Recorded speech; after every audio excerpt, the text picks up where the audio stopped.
उनका जन्म होना, उनके द्वारा लीला करना, संघर्ष करना, चमत्कार करना और परमात्मा के तत्व ज्ञान का प्रचार करना। अवतारों द्वारा इन सभी लीलाओं के करने का कोई ना कोई उद्देश्य जरूर होता है, परंतु अवतार में भिन्नता होती है।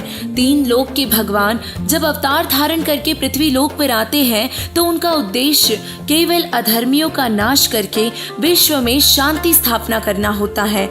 लेकिन पूर्ण परमात्मा के अवतार जब पृथ्वी पर आते हैं तो उनकी परम शक्ति के साथ साथ उनके उद्देश्य भी बड़े होते हैं। आज से करीब 600 वर्ष पूर्व पूर्ण परमात्मा कबीर साहिब जी स्वयं इस पृथ्वी पर विशेष उद्देश्य से आए थे। अपने उद्देश्य की शुरुआत की और 120 वर्ष इस पृथ्वी पर रहे और सन 1518 में अपने अमर लोक सतलोक चले गए और उसी उद्देश्य को पूरा करने के लिए वर्तमान में कबीर साहिब जी संत रामपाल जी महाराज जी के रूप में अवतार धारण करके आए हैं। जगत गुरु तत्वदर्शी संत रामपाल जी महाराज जी वही अवतार हैं जिनके विषय में परमेश्वर कबीर साहिब जी ने 600 वर्ष पहले ही अपनी अमृत वाणी में बता दिया था।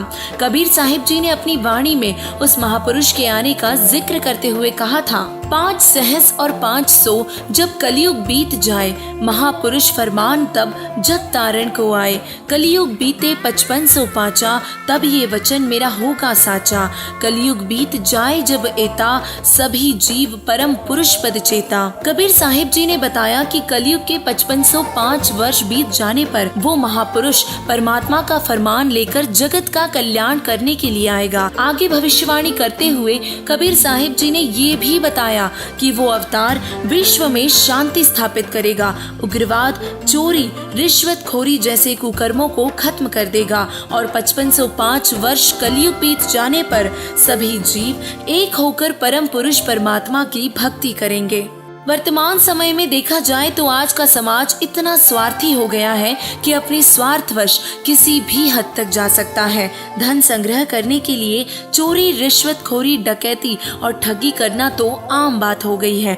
ऐसे में भला सुखमय जीवन और कलयुग में सतयुग आने की कल्पना करना भी असंभव लगता है। हर कोई माया की दौड़ में अपने वास्तविक उद्देश्य से भटक रहा है। तो अब प्रश्न ये उठता है कि आखिर ऐसे में समाज सुधार कैसे होगा और कैसे होगा मानव का चरित्र निर्माण। पहले समय में सभी में आपसी प्रेम और भाईचारा हुआ करता था। गांव में किसी एक घर कोई दुविधा होती तो पूरा गांव मदद के लिए तैयार हो जाता था और लाइलाज बीमारियों जैसे भयंकर रोग भी नहीं थे। ये वो समाज था जब समाज में शिक्षा का अभाव बहुत था। लोग पैसों के लिए नहीं जीते थे बल्कि जीवन जीने के लिए अपनी खेती करते थे और फसलों से ही लेन देन किया करते थे और शांत वातावरण में रहते थे।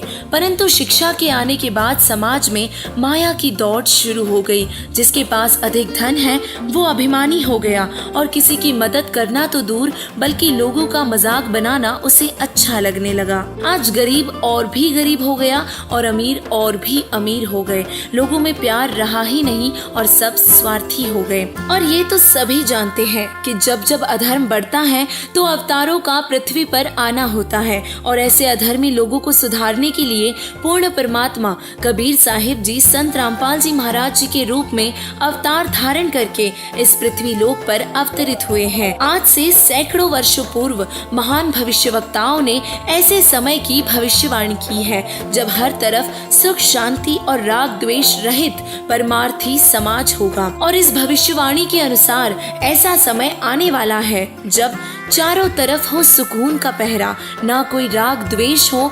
भारत बनेगा विश्व विजेता और सोने की चिड़िया हो। ये उस समय के लिए भविष्यवाणी की है जब सारा विश्व एक होगा और सब बुराइयां त्याग कर सभी एक परमात्मा की भक्ति करेंगे और उस महान संत के आशीर्वाद से भारत एक बार फिर से सोने की चिड़िया कहलाएगा। और साथ ही उन्होंने ये भी वर्णन किया है कि ये सब एक महान तत्वदृष्टा संत के तत्व ज्ञान से ही संभव हो पाएगा, जिसे कलयुग के मसीहा, अवतार, मैसेंजर ऑफ गॉड व अंतिम पैगंबर भी कहा गया है। वो महान अवतार तत्वदृष्टा संत जगत गुरु तत्वदर्शी संत रामपाल जी महाराज जी ही हैं, जो अपने तत्व ज्ञान के आधार से विश्व में शांति लाएंगे और भारत को विश्व विजेता बनाएंगे। जैसे कि हम जानते हैं कि सभी अवतारों का पृथ्वी पर आने का कोई न कोई उद्देश्य अवश्य होता है। ऐसे ही संत रामपाल जी महाराज जी का पृथ्वी पर अवतार रूप में आने का भी बहुत बड़ा उद्देश्य है। संत रामपाल जी महाराज जी का मूल उद्देश्य पूरे विश्व को एक करके सतलोक ले जाना है। मूल उद्देश्य के साथ साथ जुड़ा उनका महत्वपूर्ण उद्देश्य समाज सुधार व उसके साथ साथ आध्यात्मिक क्रांति लाना है, जो पूरे विश्व को उनकी शरण में आने को मजबूर कर देगा। विश्व में अनेकों महापुरुषों ने समाज सुधारक की अहम भूमिका निभाई है। उदाहरण के लिए बताए तो महात्मा गांधी जी ने अहिंसावादी और सत्यवादी का पाठ सिखाया और इस मार्ग पर चलने पर उन्हें न जाने कितना ही संघर्ष करना पड़ा। ऐसे ही सती प्रथा जैसी कुप्रथा को बंद करवाने के लिए राजा राम मोहन रॉय जी ने आवाज उठाई और जिस कारण उन्हें भी बहुत संघर्ष करना पड़ा। B.R. अम्बेडकर जी ने भी छुआछात के खिलाफ आवाज उठाई और आज भारतीय संविधान के तहत छुआछात भी कानून की नजर में अपराध है। इन सभी महापुरुषों के संघर्ष करने से कई वर्षों तक समाज में शांति बनी रही और ऐसे ही जगत गुरु तत्वदर्शी संत रामपाल जी महाराज जी समाज सुधार करने के लिए संघर्ष कर रहे हैं और आज समाज में बहुत सी कुरीतियां व बुराइयों का साथ दिया जा रहा है, जिसके खिलाफ संत रामपाल जी महाराज जी ने आवाज उठाई और फलस्वरूप उन्हें जेल भी जाना पड़ा। अगर बात करें भ्रष्टाचार की तो देश में बढ़ रहे भ्रष्टाचार को खत्म करने के लिए संत रामपाल जी महाराज जी ने सरकार, पुलिस प्रशासन व न्यायाधीशों के साथ साथ अन्य संगठनों में काम करने वाले अधिकारियों को अपने सत्संगों के माध्यम से चेताया है और भ्रष्टाचार को खत्म करने के लिए संत रामपाल जी महाराज जी पूरे विश्व में तत्व ज्ञान का प्रचार कर रहे हैं, जिसे सुनकर बुद्धिजीवी संत रामपाल जी महाराज जी की शरण में आकर भ्रष्टाचार मुक्त देश बनाने की ओर अग्रसर हो चुके हैं। अगर बात करें दहेज जैसी कुप्रथा की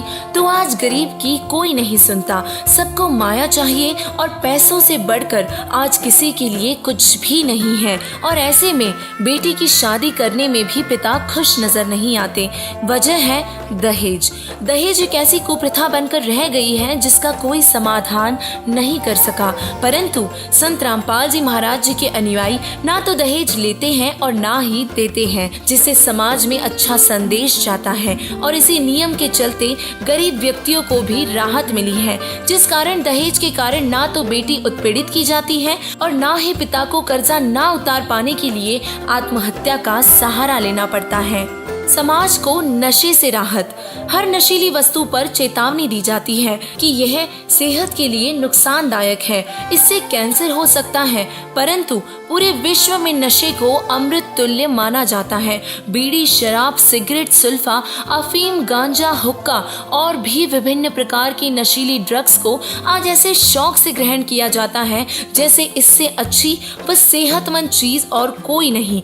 नशा करने से कोई लाभ नहीं बल्कि हानि ही हानि है। बीमारियों के साथ साथ पैसों का भी खर्च होता है, परंतु संत रामपाल जी महाराज जी के अनुयायी किसी भी प्रकार का नशा नहीं करते। नशा करना तो दूर, किसी को नशीली वस्तु लाकर भी नहीं देते।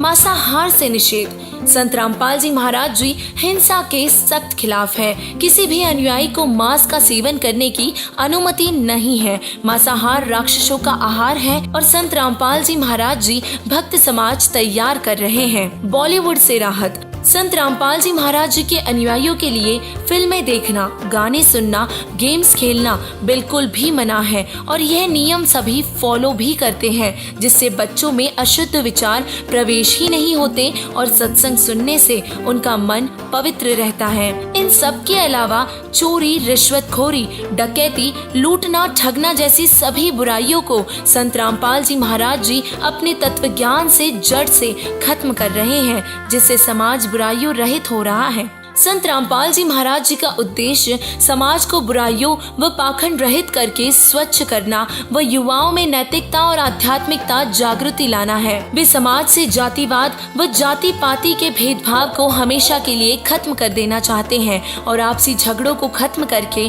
पूरे विश्व में शांति लाना चाहते हैं। एक भगवान, एक ही भक्ति और एक ही पंथ की स्थापना करके जीवों का कल्याण करना ही उनका मूल उद्देश्य है। हैं। संत रामपाल जी महाराज जी वो अवतार हैं जो धरती को स्वर्ग बनाने के लिए पृथ्वी पर अवतरित हुए हैं और ऐसे महान संत आज हम सबके बीच मौजूद हैं और परमात्मा के आशीर्वाद से अपने उद्देश्य को पूरा करने में लगे हैं।